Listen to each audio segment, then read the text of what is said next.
Well, where you at, New Orleans? And welcome to Dattitude, episode number 115, the live version for a Friday, November the 11th, 2022.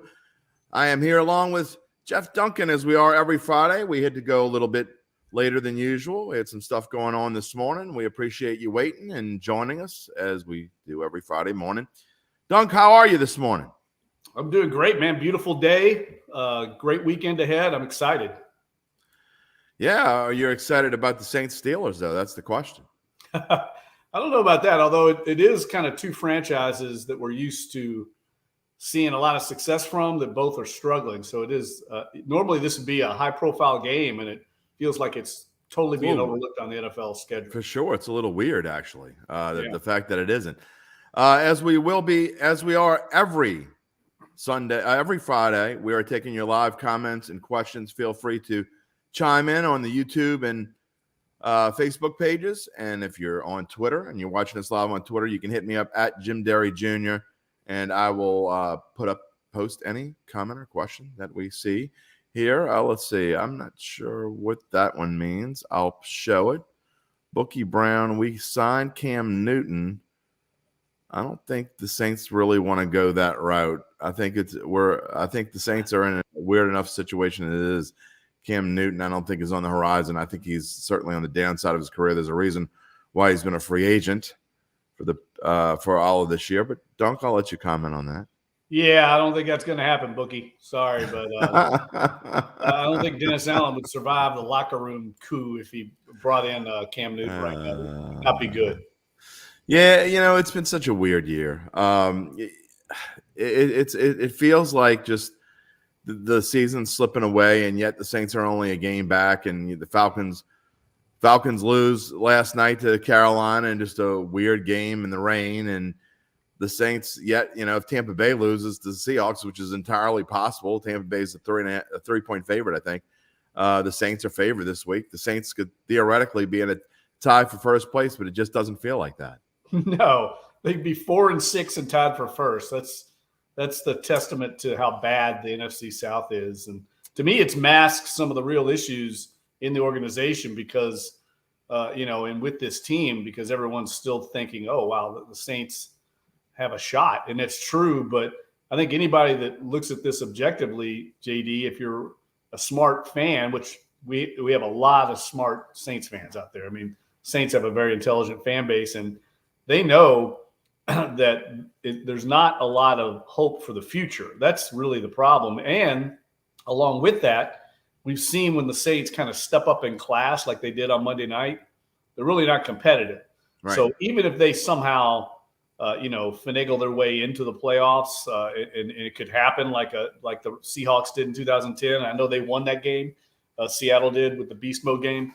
It just doesn't hearken much hope for the Saints prospects, even if they get in the playoffs, because these elite teams just feel like they're on another level right now. We're going to get to matchups in a minute, but I will say this. As far as the Saints go, look, I predicted the Saints to lose last week for a reason. The only reason why I wasn't a little bit stronger on it and wasn't more emphatic is because the Sharps all had the Saints Monday night. And so it kind of got me to back off a little bit of what I was thinking, and I wish I wouldn't have, because when it comes down to it, to me, the Saints just don't fare well against good running defenses because it puts all the pressure on the quarterback in that spot.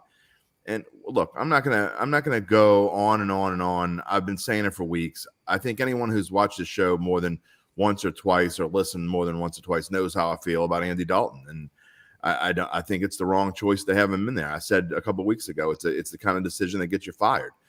But that being said, when they play a team where Alvin Kamara and Taysom Hill can get loose a little bit, it takes a lot of pressure off of Andy Dalton. And the Steelers, frankly, are just an average against the run, and they're terrible against the pass. So I think that this is actually a week where Andy Dalton can do a little bit better. We're going to get into that in a moment. Mark Satanovich says Taysom Hill is 8-2 as an NFL starting quarterback, yet everyone says he ain't a QB. And Winston and Dalton are right now question mark. I know, Mark, from your past comments, you really don't like Jameis Winston, and I get it. And so now it's funny. Here's one of the things, too, that bothers me. all the people who were rah-ing for Andy Dalton are now saying neither one of them are any good. But my point is, we don't know what we're going to get with Jameis because we haven't seen him enough. Yeah, I think the quarterback call right now to me is almost irrelevant because I don't think the guy is there regardless of who they go with. I think what we saw Monday night was when it's kind of what you said, Jim, when the running game isn't there to protect Dalton, when the offensive line isn't perfect, you really see his limitations. He really is unable to make plays on his own, off schedule. And Sean Payton used to always say this. We live in an imperfect world in the NFL. Things aren't always going to be perfect. They weren't perfect for Lamar Jackson. How many times did the Saints have pressure on him, get into the backfield, and couldn't get to him, and he'd get out, either run or make a play or get rid of the ball? We saw Drew Brees do that for years. Sometimes he wouldn't necessarily complete a pass. He'd just get rid of the ball and avoid the negative play. Andy Dalton can't do that. So unless the running game is there, unless the pass protection is pretty flawless, it's pretty bleak for the Saints to move the ball. Monday was a double whammy. Not just, like I said, if the Saints are playing an elite rushing defense, which is what the Ravens are, especially now they got Roquan Smith. That's what they are. They're an elite rushing defense, and they're almost an elite defense, period. As bad as they were in the beginning of the season, I think they're getting to the point where they're an elite defense. So it was a double whammy in the fact that it was a terrible matchup, our offense against their defense, and then it was a bad matchup on the other end because the Saints don't fare well against running quarterbacks. So it's hard to take a lot out of, and I know that the Sharps are all over the Steelers now, but they hold grudges. Sharps hold grudges. They lose big against the team. The next week they want to bet against them just because people are taking too much on what happened the week before. It was the same last week. The reason why a lot of people were high on the Saints because of what they did to the Raiders. It's about matchups, and this is a much better matchup. And I know T.J. Watt may come back this week. If he does, great. But I don't think anyone can expect them to be 100%, and that is not going to change the fact that the Steelers aren't very good defensively. They just aren't. They aren't good in the defensive backfield. They aren't good along the line except for T.J. Watt. Their linebackers are just average, and so it's just this is a more favorable matchup, and we'll get to our predictions later on. But we keep talking about quarterback, and I don't know that I agree with the fact that we don't know. I mean, Barry says the Saints 2023 quarterback is not currently on the 2022 roster. Here's why I disagree with that. Jameis Winston's cap figure next year is $14.5 million. The Saints don't have money. They're going to be forced. They're going to be stuck with Jameis Winston, or they're going to have to draft someone. And where they're going to draft, I don't know. I mean, they could draft in the top 10 possibly and maybe get a quarterback that they could use, but I disagree with that. I think they're stuck with Jameis Winston, I don't agree. No, I think they'll move on from those guys. They're just going to cut them and eat that money. Yeah. I mean, they have an out this year. They have an out. I mean, they actually will pay more if he's on the roster than if he's off. So I thought his dead cap space was pretty high, if I remember correctly. It's not $14 million. He's got a $12.5 million base salary, I think, next year. They're not going to pay that. I think it's on the bench. I wish I called this up. I had it up last week. I get where you're coming from, but I believe his dead cap money was somewhere along the lines of $10 million. Yeah, and I think they'll eat it, and I think they'll move on. So, and I think if there's anybody that they keep, it might be Dalton because he's cheap, but there's a reason he's been on his fourth team in 4 years. So I kind of agree that they might go in the quarterback market in the offseason with a backup plan to keep one of these guys. I'm not saying it's impossible to keep Jameis, but JD, if they were going with Jameis next year, they'd have him in the lineup this year. I don't know why it's going to change. Because I think it's DA that's making this DA and Pete Carmichael. And I got to be honest, I don't think either one of those guys is going to be around. I certainly don't think Pete Carmichael's will be around next year.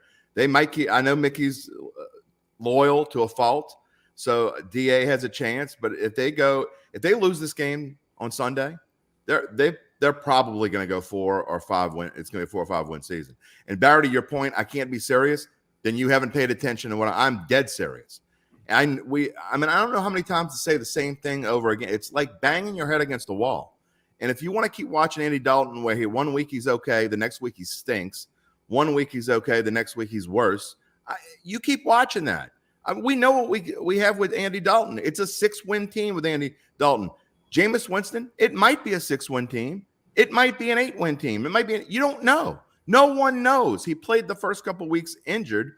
No one knows what we have is my entire point. You keep talking about records, and Taysom Hill was 8-2. Well, Jameis Winston went 5-2 as a starter last year. You don't know what you have. And it bothers me that people are stubborn to a fault. If you want to go 6-11, sure, keep him in there. But that's what's going to happen. They're going to go 6-11 with Andy Dalton in there. And I don't know how else to say it.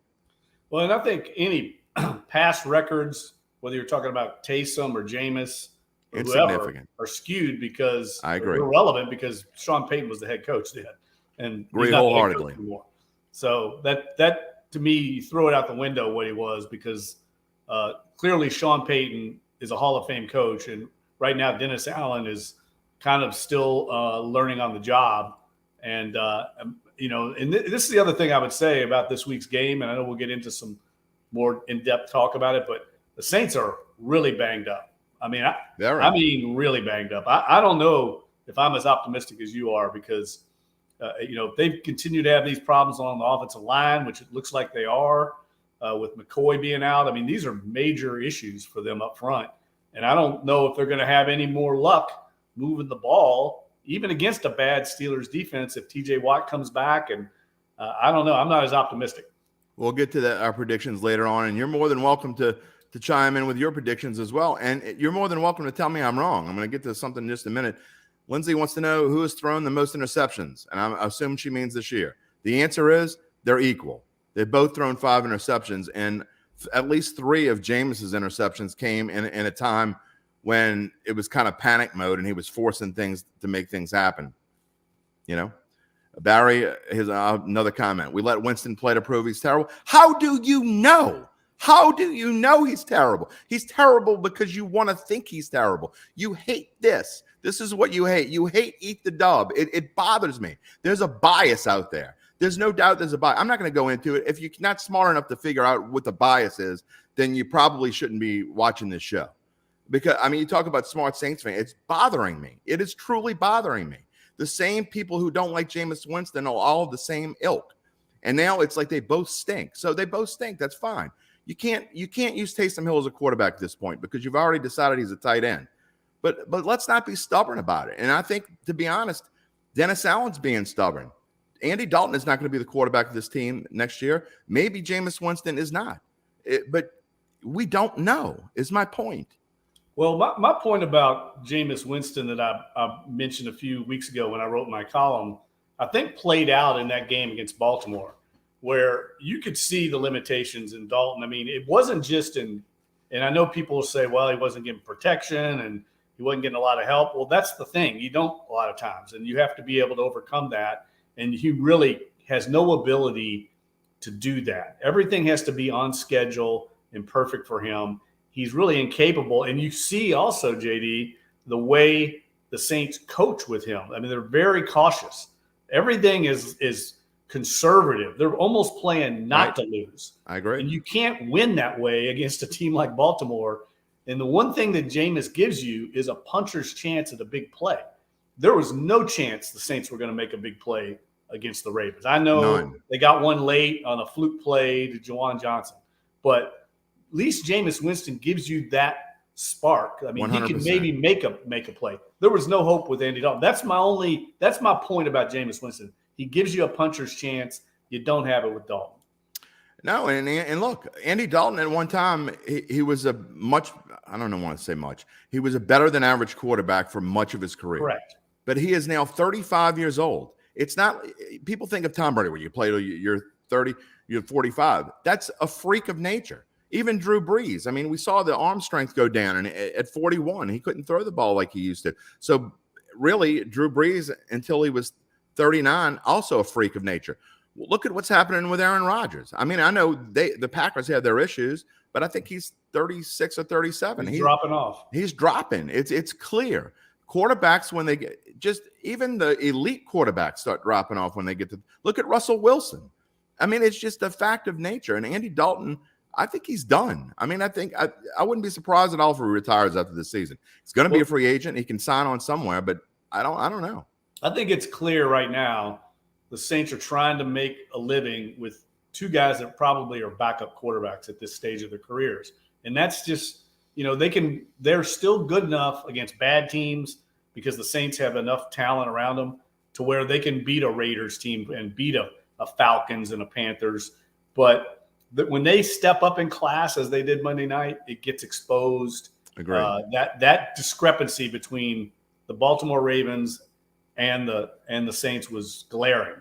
And that's why, and I've talked to our colleague Fletcher Mackel a lot about this because I was kind of on the Kenny Pickett train last year. I know the Saints like Kenny Pickett. And you could make an argument that they would have taken Kenny Pickett with the 20th pick, not Trevor Penning, that you feel a lot better about the future because he's cheap. I mean, I'll say cheap. Any rookie quarterback is cheap. You've got salary cap issues going forward. At least if you're going to lose, you lose with a rookie taking your lumps with hope for the future. Right now, I don't see any hope at all. If they were going to make the moves they made to go get 2 first-round draft picks, I think you could make an argument they could have used one on a quarterback considering where they're at salary cap-wise and lack of assets-wise. They chose instead to go and try and win now. I think, one, they overestimated the talent on the roster, and 2, they didn't foresee all these injuries, which they couldn't have. But that's where we're at right now, and it's pretty grim. I couldn't agree more. I think Kenny Pickett is the next coming of Justin Herbert. He's going to be good. I think he's going to be one of those kinds of quarterbacks. I think, and I agree, the Saints missed out. I don't understand as much as they needed a left tackle. Don't get me wrong. I think Trevor Penning's going to be in this league for a long time if he can stay healthy. Me too. But they needed a quarterback more than they needed that. And you knew you weren't tied to Jameis Winston. You signed him to a 2-year deal, but that doesn't mean you're tied to him. It would have been the perfect opportunity to bring in Kenny Pickett. He would have fit this team perfectly, and you missed your opportunity. So, I mean, you may have another shot this year, but the top-notch guys, I mean, Bryce Young's going to go in the top 1, 2, or 3. I mean, I think we know that. I mean, so – who else are we looking at? I just it's one of those seasons where it's just a weird year, and we don't know where the Saints are going to draft yet. Going back to Kenny Pickett beats the Saints on Sunday and has a good game, man, JD. I mean, yeah, it's going to hurt even more than that. Go back to Jim's comment. Fire Loomis. Mickey Loomis isn't getting fired. He may retire, and which is going to happen before too long. I mean, I don't think Mickey Loomis wants to stick around all that much longer. I think, Dunk, you might agree. Right. I don't. He's more. Nobody's firing Mickey Loomis. Nobody's. No, but I mean, Dennis Allen. Dennis Allen isn't getting fired. No, but what I'm saying is Mickey may retire before too long. Well, yeah, he may move into another role, kind of advisory role, and let Jeff Ireland be the general manager or something. Right. Like that could happen, but that's not going to be on his terms. Only on his terms. I agree. No 100%. pressure from Gail Benson loves Mickey Loomis. Loves him. And I don't endorse. Let's get this straight right here, in case anyone from the Saints is watching. I'm not just saying this because if the Saints are watching, I'll say whatever I think. I've been doing it for this entire year. Mickey Loomis is a fantastic general manager, and by no means, look what the Saints team has been dealt. You signed Michael Thomas that long-term contract. I was never for signing a receiver or really almost anybody, unless it's a franchise quarterback like Drew Brees, to that long of a 5-year contract for $100 million, and it kills you if something happens. Well, something happens, and now it's kind of, I think that's the elephant in the room. That's the thing that's really hurting this team, is they're so strapped because of Mike Thomas. I'm not going to that whole debate today. I don't feel like it. But you're stuck with that, and now next year we don't know how bad Marshawn Lattimore's hurt. And next year, you're talking about a $60 million salary cap hit between those two guys. So I agree to some point you talked about you don't think quarterback is the main issue of this team. And that's right to a point. But if the defense didn't have to be on the field so damn much, I think that they'd be playing a lot better. I heard I was like yelling at my radio coming back home from the game Monday night. Bobby Hebert's talking about how terrible the defense played. I mean, was he watching the game? They were on the field for 2/3 of the game. 38 minutes of the game they're on the field. How can you can't chase around Lamar Jackson for 38 minutes and look good. Well, you got to make a play on third down to get off the field yourself, and they couldn't do it. So I understand it was a little both. I mean, there were a couple of third downs, Jim, where clearly the Saints couldn't get lined up. They were miscommunications. There were guys wide open. And that was something that the Ravens did to them. I mean, if you listen to the broadcast, Troy Aikman said that Greg Roman said during the week he felt like with some late movement and motion that he could confuse the Saints defense. That's something they saw on film, and it worked to a T because there were guys not lined up. At one point, Pete Werner hesitated just a half split second, and it left a guy wide open in the flat. He couldn't get over. And those things matter. It converts a third down. You're back on the field with Lamar Jackson, a guy's like capable of going the distance on any play. You got to get off the field. So it was a combination of things. And the defense, largely in the front seven, has been pretty healthy. And they didn't come and they couldn't get him on the ground. I know he's an incredible player, but at some point you got to get the guy on the ground, and they couldn't do it. So it was a combination of factors. And I think your point about Marshawn Lattimore, though, it is becoming an issue because when he's not on the field, it creates a domino effect. And all of a sudden you got Alante Taylor and Paulson Adebo playing it against guys that they're probably not quite ready to go against, and the Ravens took advantage of it. There's no question. And this is the last comment I'm going to take on the quarterback situation because I'm moving on. I mean, I hate to be so fired up about it, but I think there's just, the word ignorance isn't right because I don't want to piss people off. But there is a bias back there. There are people that will not see the forest through the trees and don't understand what the reasoning I've been trying to tell you is. It's not about Jameis Winston versus Andy Dalton. If they are exactly equal, okay, if they're the same, they're going to give you the same going forward. It makes zero sense to start Andy Dalton because of what I've told you. You can say whatever you want. I've seen Jameis. You haven't seen Jameis Winston enough with this team. You're thinking about the 30 interception season with Tampa Bay. A lot of things have changed since then. He had LASIK surgery. He led this team to 5 victories. Again, that was with Sean Payton. Understand that. But we don't know, period. You can say you know that Dalton's better or it doesn't matter who's better. It does matter. It does matter. And this is the last comment I'm going to take on this. Winston is the more athletic of the two. However, he does not protect the ball. How do you know? You haven't seen it enough. They've both thrown 5 interceptions. Dalton will have to do. No, Dalton doesn't have to do.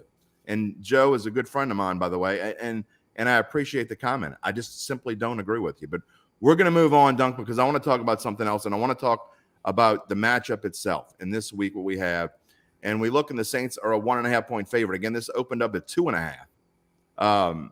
And I find it interesting that people are the sharps again. They're a fickle bunch. I know they're not supposed to go off of what they saw last week, but I know you think the Steelers. We're gonna get to our predictions again at the end of the show. So I think if you watch the entire show, you know where Dunk's going, you know where I'm going. But the line's about where it's supposed to be. If anything else, I think the Saints should be a little bit more favored. I just think whether you agree on whether the Saints are going to win or not, I think the Saints, if you look at the numbers, they should be more favored. Well, they do play well on the road, and it's going to be cold. I mean, cold by our standards. It's going to be like in the 30s, low 40s. I would think that would favor Pittsburgh, but Pittsburgh's got a lot of issues themselves, and I think that's where hope should reign for the Saints. I mean, they're talking about replacing Najee Harris. He was their rookie, all pro. I mean, a Pro Bowler last year's rookie. And now they're talking about him getting benched for Jaylen Warren. They've got issues. You mentioned the offensive line. They have a terrible offensive line. I don't know how they thought they were going to go into this season with that line and survive with a rookie quarterback. They're not giving Kenny Pickett any help. They've traded away Claypool to the Bears. That's the story. Yeah, they're basically – I understand what they're doing organizationally. I have great respect for the Steelers. I mean, we have a New Orleanian running the show there now, Omar Khan. Went to Tulane as a local kid from Rummel. And look, they're going to end up being good. But they are taking it on the chin this year. And so I think there's hope that they've got more issues than the Saints do right now. But when I saw the injury report yesterday, man, it gave me a lot of pause to a lot of key guys on that report. There's no doubt about it. And I think, but if you're a Steelers fan, you probably, ticked off about Najee Harris. But I mean, how is he going to run? I mean, we saw how Alvin Kamara couldn't run last week with his O-line playing crappy. So, I mean, it is what it is. I mean, you're as good as your offensive line is, no matter what you're doing. And so the Steelers just haven't been playing well offensively. And we look at the matchups, and this is why I think the Saints are better off this week. This is a completely different kind of team they're playing. They're second worst in passing defense, which is why I think Andy Dalton is going to have. Now, granted, they've been playing most of the season without TJ Watt, and so quarterbacks have been roaming free, and they've been able to throw all over this defense because their secondary isn't very good. And when you don't have TJ Watt, you can't get a pass rush. I heard a stat the other day. I think they, in the 2 games that Watt played, the Steelers had something along the lines of 9 sacks, and since he's been gone, they only have 7 total. So obviously, it's a big difference. But you look at the Saints' rushing offense, 12th in the league. That's going down from last week. The Steelers are average. They're average at running defense. And on the other side of the ball, the Saints defensively match up well against the Steelers. Frankly, anybody matches well against the Steelers, defense against offense, because they're terrible. So it's a completely different game this week. You cannot judge, just like you couldn't judge the Raiders game going into Ravens, and you felt all great as a Saints fan. Here's the chance. And I wanted to believe that. I still took the Ravens. It made more sense logically to me. This is a great matchup for the Saints. You talk about the weather, and if they can get to Pickett and somebody locks down George Pickens, who I think is going to be an elite NFL receiver, they don't have a lot else. Yeah, I'm just worried about who's going to lock him down. That's true. Alontae Taylor took some bumps the other night. I mean, he wasn't going against any elite players. That was my point about my column about the difference in the 2 teams was really a quarterback. I mean, I would argue as banged up as the Saints were, Baltimore was in way worse shape offensively. I mean, they were missing their 2 best running backs, their top receiver, and their all-pro tight end, Mark Andrews. They had number 8. Who scared you? Number 8. Yeah. Who scared you? Number 8. I mean, that's what I'm saying. You can't stop them. They won because they have a great quarterback. We saw Drew Brees do that over and over again during his career. I remember the game where he threw touchdown passes to 4 undrafted free agents. It's not about the Jimmies and Joes and the receiver and running back room when you've got an elite quarterback. You can get by when you got one like that. That's why I think it gets overrated sometimes when people talk about not having Mike Thomas. I don't think Mike Thomas would solve their issues right now. Well, I agree with that. If they were playing Baltimore and they had Mike Thomas, they still would have gotten skunked. I agree. The limitations at quarterback. So they had Chris Olave out there. He played okay.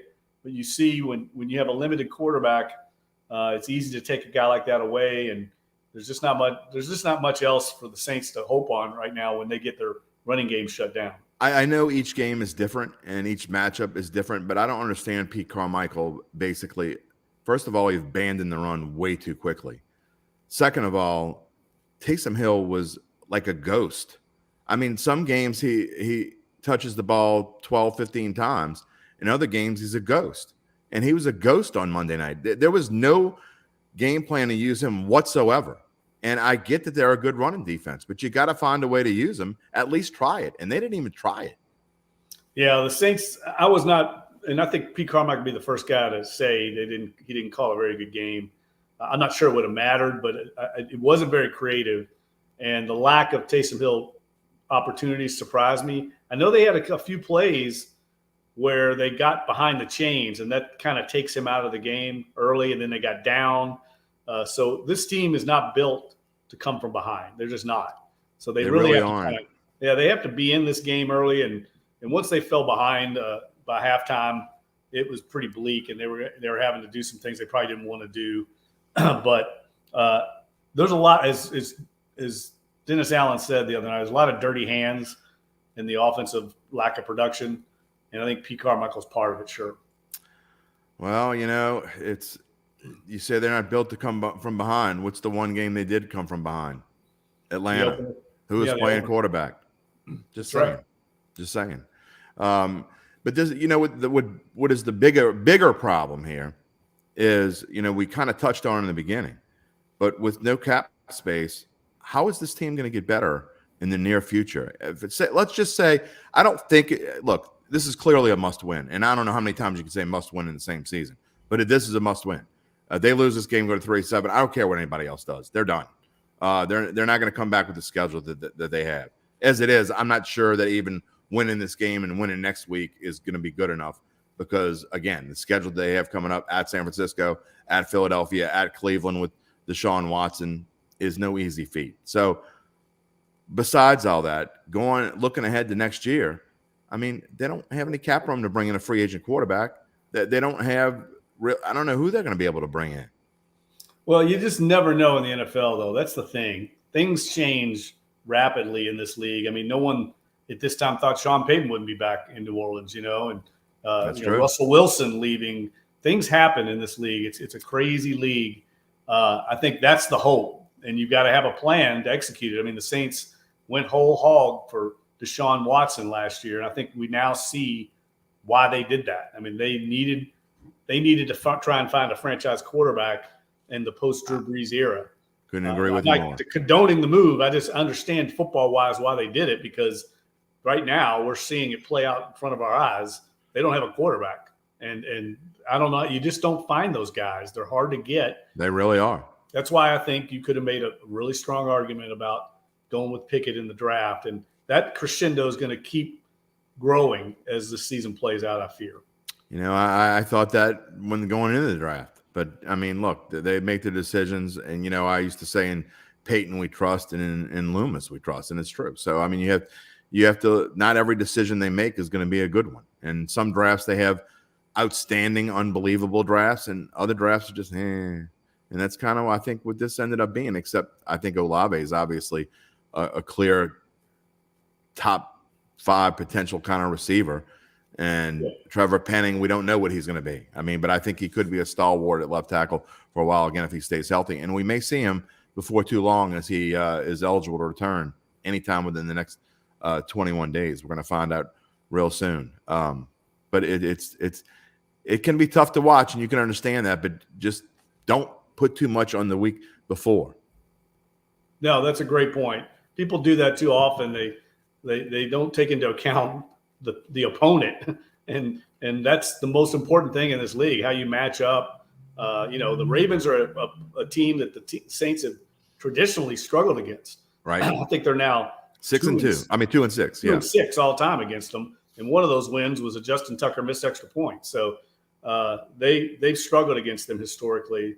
I still think this Pittsburgh team is vulnerable, but I think the Saints are also vulnerable. So I can see why this game's almost a pick 'em. And the fact that the Steelers are coming off a bye week, probably had a lot of preparation. The Saints are on a short week. I mean, there's just a lot of factors that I think indicate why maybe Vegas sharps are going with the Steelers. But I will say this, and it's been noted that there's success. When you have a terrible week, as the Saints had, it's almost good to have a short week because you don't have time to sit and lament and think about what you did wrong and feel sorry for yourself. You just got to go back to work. And that's what the Saints did. And meanwhile, the Steelers had to sit and think about getting their ass kicked by Philadelphia the last time they got on the field. And they lost to Miami the week before that. They're 2-6. So I think it's the opposite. So I don't know that the bye week, actually, that was not a good – you don't want to go into your bye week limping. And really, Philadelphia kind of eased up on the Steelers. That could have been – I mean, I don't know if you watched any of that game at all, but that could have been 49-13. I mean, I would say that, but the Saints roster is banged up, man. So they need every day they can get, and that's my main issue with the short week. Is I don't know. I mean, there were a bunch of guys that didn't practice yesterday. That's the key day of practice. Pete Werner. I mean, he's going to be missing Lattimore, missing Eric McCoy. I mean, there's a reason that they brought in, Kenny Young, the former local kid linebacker. Yeah. We're going to have another linebacker now. I mean, they're banged up, man. And I don't know if they're going to get Marshawn Lattimore back. Maybe Jarvis Landry finally gets back. He was kind of close last week. Maybe he gets back and helps out a little bit. But they're just missing some key players right now at some key positions. And, there's not a lot there. I guess when you get down to the Saints' elite players, they don't have very many of them. And that's because a lot of them are on the sidelines. All right, we're going to get back to the Saints in just a moment. We're going to wrap up the show with our Saints-Steelers predictions. We got about, 12 to 15 minutes remaining here on the show. Let's see, I got one more comment.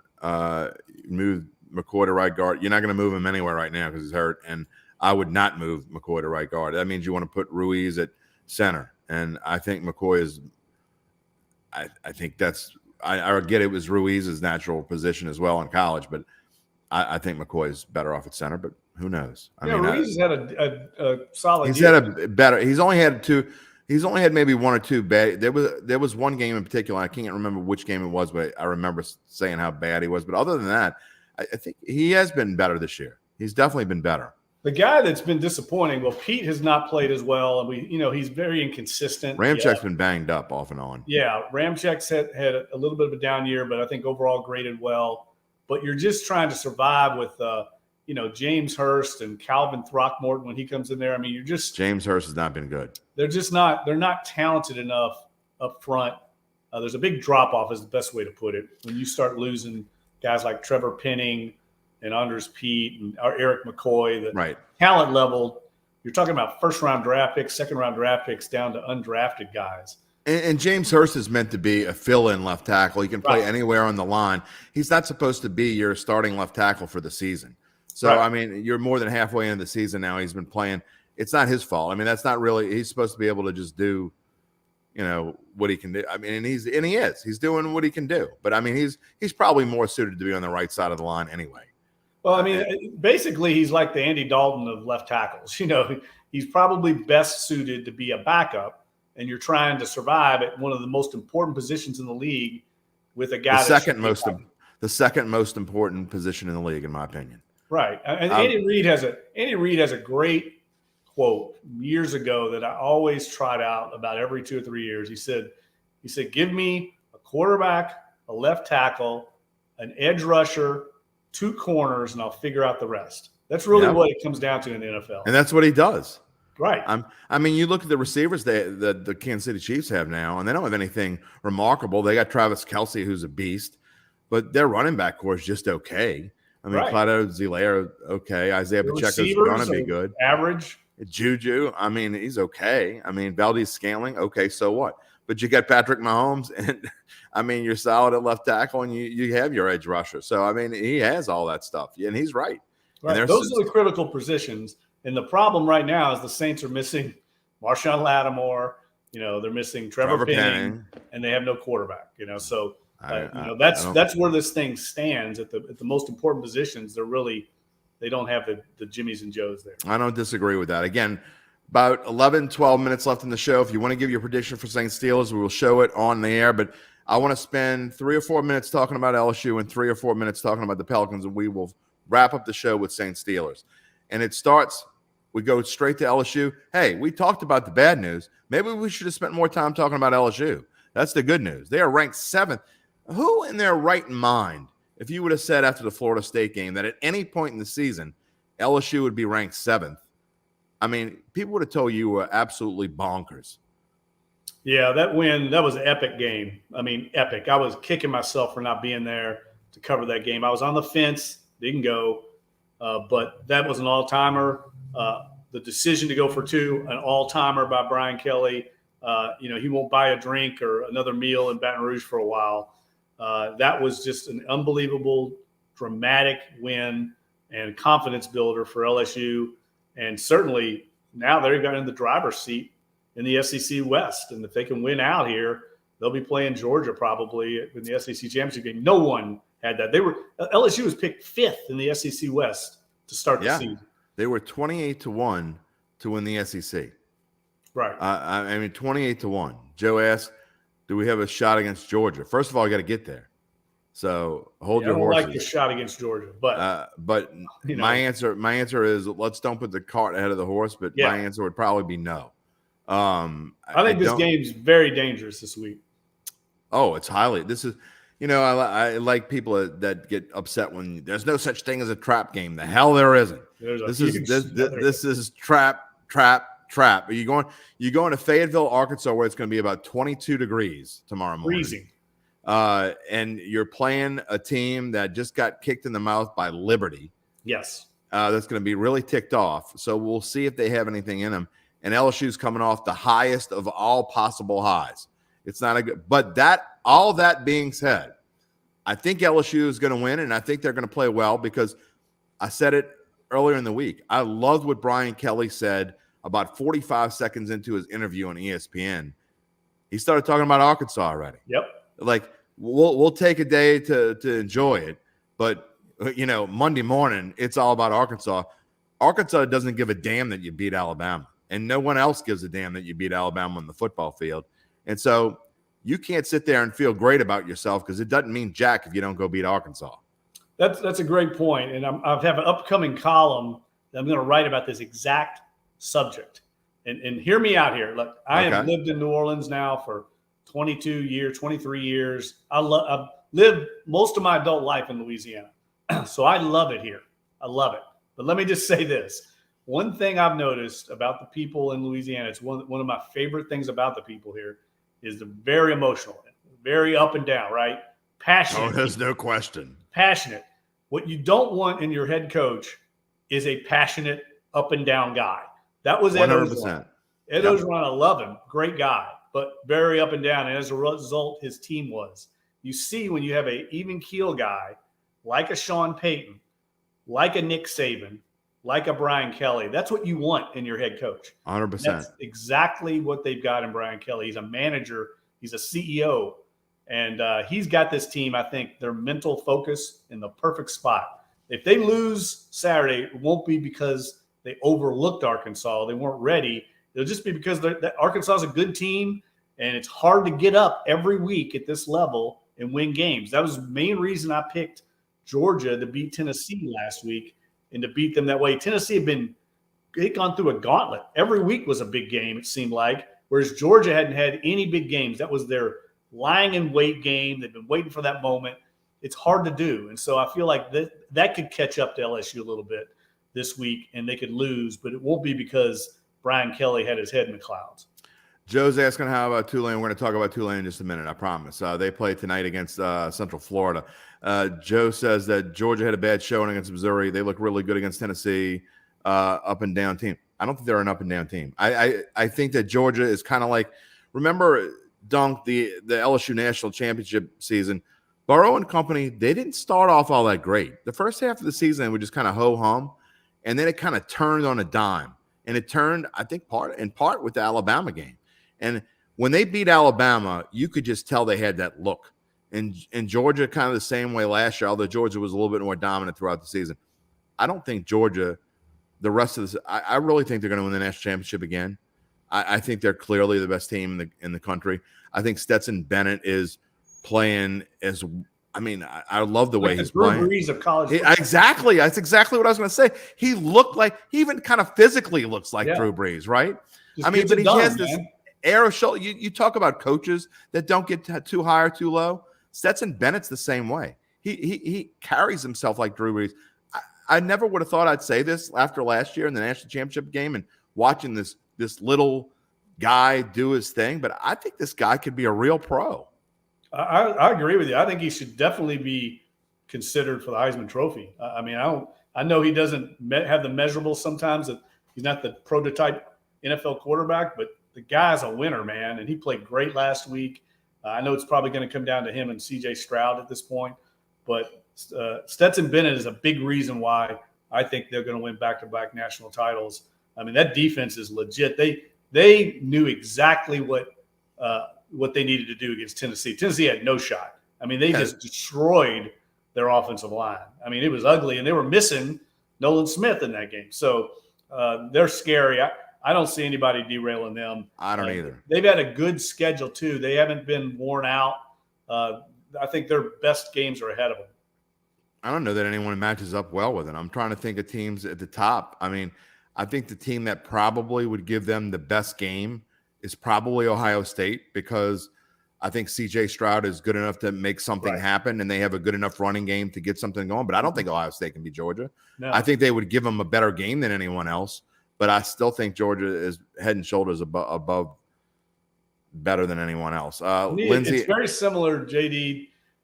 Ohio State would have to be like the Clemson of a few years ago with Deshaun Watson, where one player carried a team. And C.J. Correct. Stroud has the ability to do it, but I agree with you. That's the only team I see. Lindsay asked, do we think LSU will make it to the national championship to a bowl? Here's the deal. I mean, first of all, they'd have to collapse, like literally collapse, not to be playing a New Year's Day bowl. Oh, well, a January 2nd bowl, whatever. So that's where they are right now as far as that goes. I mean, they'd have to lose to Arkansas, probably Arkansas and Texas A&M for that to happen. Yeah. Secondly, I do think that if for some miracle of miracles, you can't compare Georgia to Alabama because Georgia's head and shoulders better than Alabama. I mean, it's a fact. But that being said, if they were to run the table and somehow miracle beat Georgia, I don't think there's any way they can be left out. And I know they're a 2-win team. They're gonna get in because Georgia's gonna get in, and you can't take Georgia and not take LSU in that position. So teams like Tennessee and TCU are rooting for LSU to lose, and Oregon. They're rooting for LSU to lose at some point because if LSU runs the table and wins the SEC championship, they're going to be in the playoff. Right. I think what'll be interesting is if LSU runs the table and then loses to Georgia. I don't know if they get in above Tennessee. If Tennessee. Oh no, they won't. If they lose to Georgia, they're not in the playoff. But they'll. That's not what I mean. I mean, if they run the table and beat Georgia somehow, they can't leave them out. Oh yeah, they're definitely in. Yeah, so, definitely be in. They'll be an SEC champion in the Final Four. Yeah, there's no way the SEC champion. Georgia might still make it in. No, Georgia would still make it in. I think too. Yeah. You but can't. I mean, it'll be interesting to see if you got a bunch of unbeaten teams still left. That's why I keep saying it, and I'm so happy that they're going to. TCU is going to lose to Texas this week anyway. Yeah, they easily could. As a matter of fact, I think they will. But I feel like you get a 12-team playoff, it's going to be just about right. I wanted 16, but I think 12 would be great because then you can slip up like Alabama. Right. Let's face it, Alabama lost that game, but they easily could have won the game Saturday. Right. I mean, the guy drops the pass or something for LSU, and we're in a different world now. So, no one would want to play Alabama in a college football playoff. They just wouldn't. So 12 teams is acceptable. What we have now is not much better than what we had before. I mean, you're completely – and it's funny because we talked about the selection committee. The only reason why LSU was 10th going into last week, there's one reason. They wanted to make Alabama's resume and Tennessee's resume look better than it really was. And so they just figured Alabama would beat LSU. And if they didn't think Alabama was going to beat LSU, LSU wouldn't have been 10th. And now they were stuck. Now you're stuck with LSU. They don't want a two-loss team having a chance to get in there, especially from the SEC. There's already enough talk about how there's bias towards the SEC. So they were stuck now. And now LSU's 7th, and if they run the table and beat Georgia, they're going to be stuck again because they're going to have to put LSU in there. So they kind of screwed themselves, and I think it's hilarious. So a 12-team, it's a lot fewer chances to screw yourself. And, well, the selection committee doesn't matter as much. My problem with college football has always been it's all based on perception. I mean, there's just everything's money. At what level are you on? All this crap like that. Play it on the field and decide. I mean, no one thought LSU would beat Alabama. No one thought they were on their level. And That's you know right. what? They played the game. We saw how it played. I didn't. I'm just saying. Everyone looks at Tulane and thinks they're not on the right level. Well, let's see them play somebody, and we'll see if they're on the level.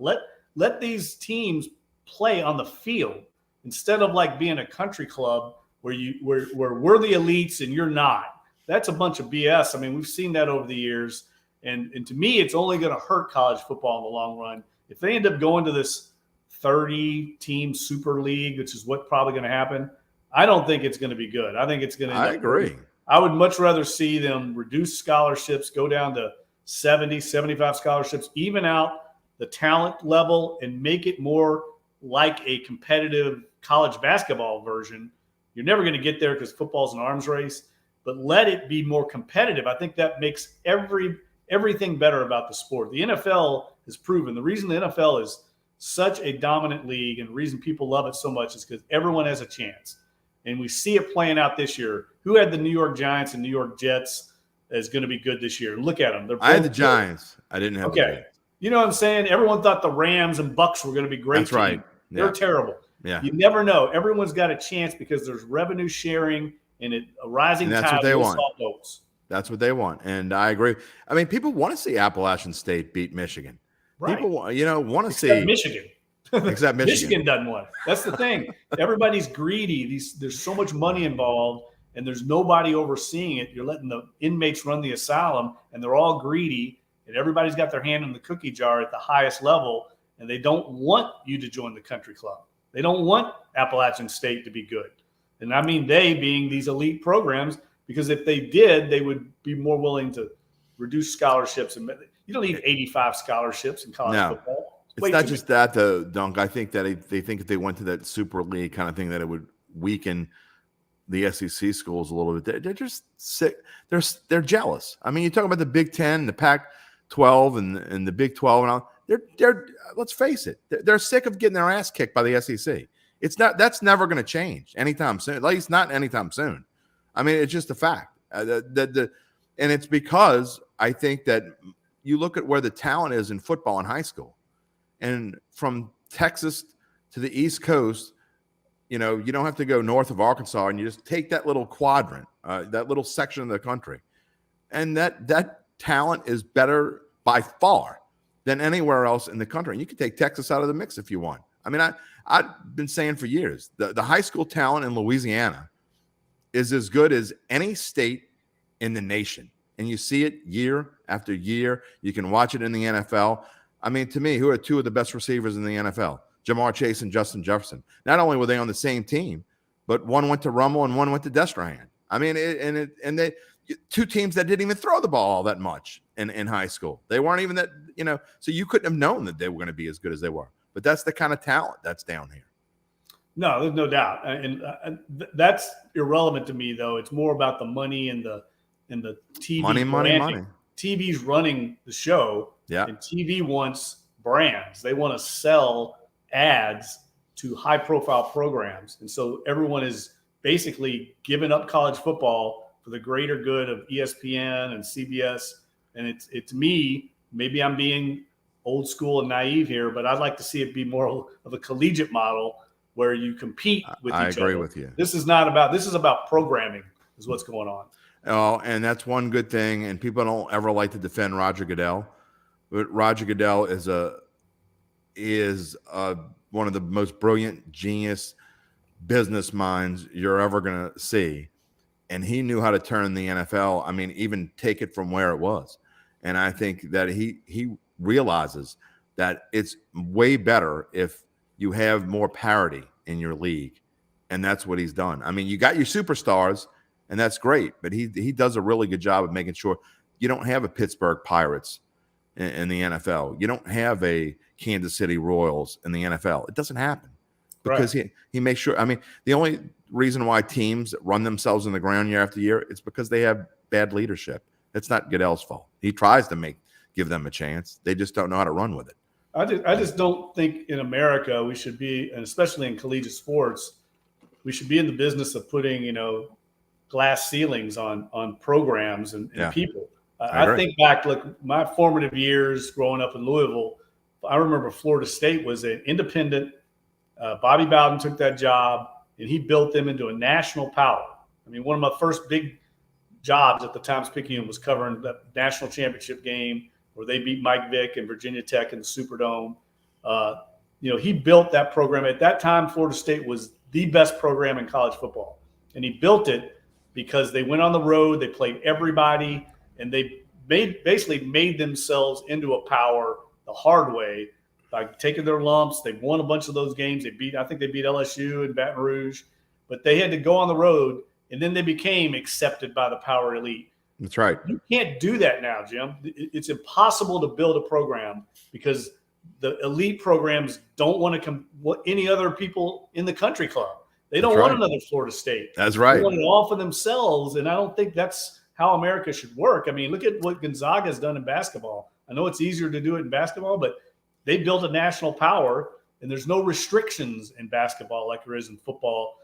There's these artificial restrictions and limitations in college football because of all the things that are built to make the elite schools even more elite. Speaking of teams that you're talking about right now, and I don't have a banner for them, so we're just going to leave the LSU banner on, but the Tulane Green Wave fit in that model. Yep. I mean, who would want to play Tulane right now? I wouldn't. No. Which is why LSU doesn't play them anymore, which is kind of crappy, by the way. They should be playing every year, in my opinion. Georgia still plays Georgia Tech every year. LSU should be playing Tulane. But, Tulane playing UCF, this is kind of a interesting spot, but you keep thinking that Tulane's going to fall at some point, and then they don't. So other than USM, no one's really tripped them up. And, I think they find a way to win this game tonight and setting up a showdown with Cincinnati coming up. Well, let me correct you real quick. It's tomorrow. It's 2:30. Oh, okay. It's tomorrow. I don't know why I thought it was tonight. Yeah. I think they got a game coming up on a Friday. But this game, yes, it's going to be at Ullman. It's going to be sold out. That's right. Okay. 1,000 fans there. It'll be cold too, isn't it? National TV, yes. This is the first time in 70-something years that Tulane, as a top 25 team, has hosted a top 25 team. So wow, that just tells you how long. 1949 when they played LSU, back when they were in the SEC. So it's been a while, and I think it's safe. That was even before we were born, Duncan. I know. It's safe to say this is the biggest game in Ullman Stadium history. I don't think there's any doubt about that. And they tried to get College Game Day here. They almost came. They ended up going to. I think they're going to Austin for the TCU Texas game instead. But they were on the radar. And so regardless of what happens the rest of the way, I wrote my column today about this. What Willie Fritz has done to make the program relevant, to bring them to this unprecedented level. First time they've been this relevant nationally since 1998. Yeah. It's been remarkable. And he's done it by, there's been nothing shortcut. There's no magical formula, pixie dust. I mean, he's done it the hard way, brick by brick. He's got a really good staff, and they are very discerning and shrewd in their recruiting. They get guys that fit their system, these 3 stars that they can develop. And they know what they're doing out there on Willow Street. And I don't think this is going to drop off anytime soon. I think they're going to be good for a while now, the way they built this thing. Real quick, does Tulane beat UCF? Yes, I think the train's rolling right now. But I do agree with Michael Pratt. He thinks it's going to be a shootout. And I know Tulane's defense has been good, but I kind of tend to agree with him. I think it's going to be a high-scoring game. Does LSU beat Arkansas? Yes. I think they cover the spread in that game. I agree. I think it's dangerous, man. Dangerous. It is game. dangerous. I don't know that I'm going to bet it, but I do like LSU. That's more of a live line thing. I think LSU has been one of those teams that's actually been fairly easy to bet on the live line because I think how they play early is how they're going to play late. So except for the Auburn game, which to me, even in an Auburn game, some fluky things happen, you could see that LSU was the better team. I made a little bit of money, waited for the right time, and got LSU, I think, at plus 320 or something like that. You could see that LSU – basically like the stock market. It is. I mean, and LSU is a good live team to bet. So I would wait to bet LSU and see how they come out. If they do come out flat, maybe stay off of it. But if they come out and start fast, it's okay if they're -3. It's okay if it goes to -5 or -6 if they look good. Because if they look good, they're going to blow the doors off Arkansas, I think. We'll find out. All right, moving on. Before we go back to the Saints and give our predictions for that, I want to briefly touch on the Pelicans, who have had a weird run. They have had no favors done to them by the schedule makers, though, I will say. You go and play. You come off of this giant road trip. I mean, were they 6 out of 7 on the road or 7 out of 8 or something? The NBA did them no favors by you come off that road trip and then you got to come home and play the day after you play the Bulls in a physical, really tough matchup in which the Pels did a good job of coming back. So I think last night was kind of easy to predict that they wouldn't fare as well against the Blazers. Man, you were weak. You were weak. You're so man. I'm weak. I'm soft. Well, the Trailblazers were on a back-to-back, and they also benched like 4 of their starters. They played. But the problem is that when you saw that line that was only, I think the Pels were -5, that told me something there. They didn't. I mean, the Pels should have been about a 9 or 10 point favorite. No Dame Lillard, no Keldon Johnson. It's still. I mean, there's no excuse. I'm not giving them excuses to lose. You're making excuses for No. I'm not. No excuse for that. I'm thinking of it from a betting perspective. I really am. From a betting perspective, which is how my mind works. It's not. I'm not giving them any. Yeah, they're 6-6. They ought to be. Got to get it together, man. I mean, they got to get it together. They need someone between Brandon Ingram and Zion Williamson. It's got to be one of those 2 dudes has to step up and take this team by the throat. It's got to be one of those 2 young stars. And I don't know which one's going to be. I think it's probably going to be Zion. I don't think it's in BI's DNA to be that alpha, but it's going to have one of those two guys got to do it. CJ McCollum isn't that guy at this stage of his career. He's a great OG, as they say. He's a great guy for the locker room, but he's not the best player on the court. It's got to be one of these two young studs, and somebody's got to do it because they're too lackadaisical. Their mindset is too up and down. They have too many lapses. They just don't have enough dog in them, and they got to get that, or else it's going to be another 500 season. A long homestand coming up, so they have to figure things out. At least they get a day off. They play the lowly Rockets, so I mean, you can't lose that one. You cannot lose to Houston at home. 2-10 Rockets. You got to find a way to win that one, and that sets up for a showdown. You get a couple days off before you got to play the Grizzlies, who I think are one of the best teams in the NBA. Right, got to beat the Rockets, get right, and then have that big game against Memphis. I agree with you. Look, they can turn around. It's a long season, but there's no way to sugarcoat it. It's been a disappointing start.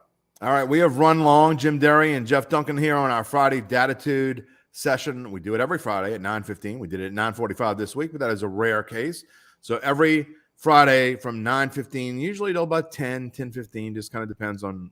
We got on kind of a heated discussion. Well, not Duncan and I, me and the listeners, I think got into a heated debate about the whole quarterback situation. I'll tell you something, Dunk. For the first time, maybe it probably has happened before, but I don't remember it happened. I got multiple emails this week about my podcast from Tuesday and going on basically saying the same thing I said here this morning. They were telling me how right I was. I'm not used to shocking. I'm not used to emails telling me I'm right. I'm used to hate mail. So I didn't even know how to respond. It took me probably 20 minutes of staring at the screen and like, is this guy serious or is he just trolling me? And then I realized they were serious. The emails that I got, they were all serious. Well, you see how passionate people are, and right now in times like this, I've found people just want to know what's going on, what's wrong, they want solutions. Why has it gone wrong? That's what people care about, and rightfully so, because this team's been good a long time, and they're not very good right now. You're right, Joe. It is unbelievable. That's why I think maybe they were trolling me and they're just trying to make me feel. Maybe it was my wife from a different account, knowing that I've had a rough couple of weeks. Man, I don't know what it was, but whatever. I'll take it. And you're more than welcome to send me hate mail, love mail, whatever kind of mail you want to send me at jderry@theadvocate.com, on Twitter at Jim Derry Jr. Again, we do this every Friday. And at the end of every show on Friday, assuming the Saints play on Sunday, as they do this week, we will give our predictions. And it's that time of the show. Saints Steelers. Jeff Duncan, I think I know what you're going to say, but say it anyway. Yeah, I got the Steelers winning this one. I think it's going to be a higher scoring game than what we're seeing on the betting line. But I think Kenny Pickett has his breakout game, unfortunately, and the Steelers win this one in a close contest down to the fourth quarter. Okay. Well, I tell you what, I do agree with you. I think it's definitely over the 40. I don't get that 40 at all. I know these teams have not played all that well, but to be honest, they haven't played well because their defenses at times haven't played all that well. So I don't necessarily think the offenses lack anything. I agree that it's going to be an over 40 game for sure. I think the Saints win this game. They, like I said, they match up well. If you look at the numbers, I get that TJ Watt is coming back or most likely coming back. It's not definite, I don't think. But he's not going to just jump in there and be the TJ Watt of old. And like I said, it's all about matchups. You're going to see a lot of Kamara. I think the fact that you didn't see Taysom Hill last week means you're going to see a lot of Taysom Hill this week, which is a good thing. And I think that Andy Dalton actually will have a better game than it's hard to not have a better game than he had last week, but I think he's going to have a decent game. And then you'll have the geniuses coming out of their holes. They'll be crawling out of the holes. See, I told you how much better he is than Jameis Winston. It'll be. Let it go. Let it go, JD. I can't. You know me. I can't let things go. I'm trying. Chris says he thinks the Saints are going to win the division and make it to the NFC Championship. I want what you had for breakfast, Chris. Send some of it to me. Email me and tell me where you got it, and we'll all have one big old party. So I think the Saints win. I actually think they win by like 10. But again, I think it's going to be a higher scoring game. I'll say 30-20. How about that? I like that. I'm with you on I think it's going to be a high-scoring game. Are you going to Pittsburgh? I am not. I'll be at Tulane tomorrow and watching from the Casa Duncan couch. All right. Well, I'm going to. My wife is on a cruise. She won a cruise through work, so I'm stuck here at home working and being dad. Tomorrow night. Good thing LSU's playing in the morning because tomorrow night's the daddy-daughter dance. Can't miss that. Nice. So that's my weekend. And then actually, it's been a while since I think I've just been able to sit in front of a TV on Sunday and watch football. So that'll be fun. So we'll see how it goes. I will see you next Friday, my friend. Enjoy the Tulane game. All right, bud. Talk to you then. And we'll see all of you next week as well. Thanks for joining us today. Thanks for all the comments. We appreciate them. Again, every Friday from 9:15 to 10:15 or so. There's no set end time. That's the good thing about these podcasts online. You can do it as long or as short as you want, and we do that. So, and then also catch Dattitude wherever you catch your podcast. I will add my monologue and my closing, and it'll probably be a lot like this. We'll see how it goes. See you next Friday, everybody. Peace and love, my friends.